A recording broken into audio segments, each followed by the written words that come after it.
One of the core basic truths of Christianity is that God is everywhere. God's omnipresence is believed by practically every Christian, but it hasn't sunk into their hearts. This might be because the doctrine of omnipresence feels a bit too much like pantheism. The error of pantheism is obvious to anyone who thinks about it a little bit.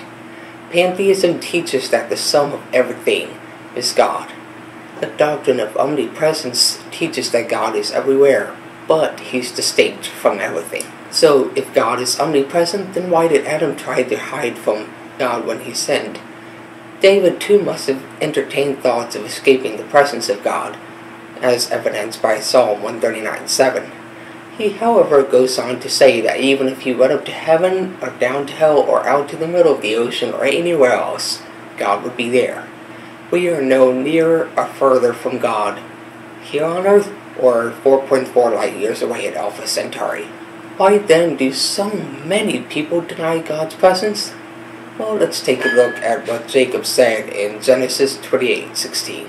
Then Jacob awoke from his sleep and said, "Surely the Lord is in this place and I wasn't even aware of it." Jacob didn't know that God was there. What if he had? What if we Christians did? God's presence and the manifestation of His presence are two different things. Plus, we only experience the manifestation of His presence when we are aware of it.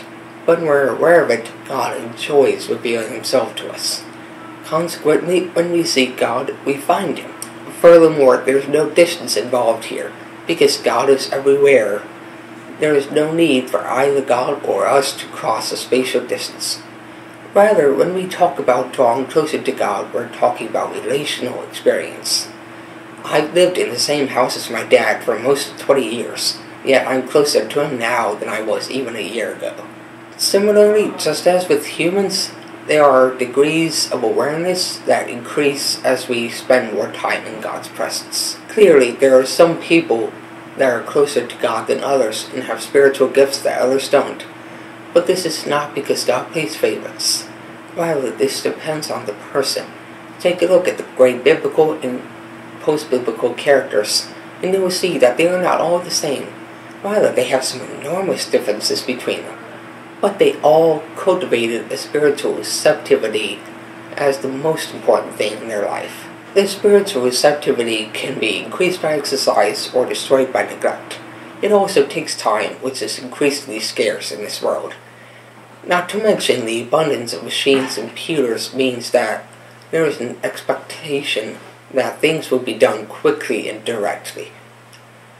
As a result, we as a whole have drifted away from taking the time to cultivate our spiritual relationship with God, to our ruin. Jerking Christians out of this rut is very difficult and requires determination and courage. Whether or not a great leader like Martin Luther will rise up and do this to Christianity is uncertain, but what is certain is that individuals can do this for themselves. Individuals can relearn and rediscover the manifest God.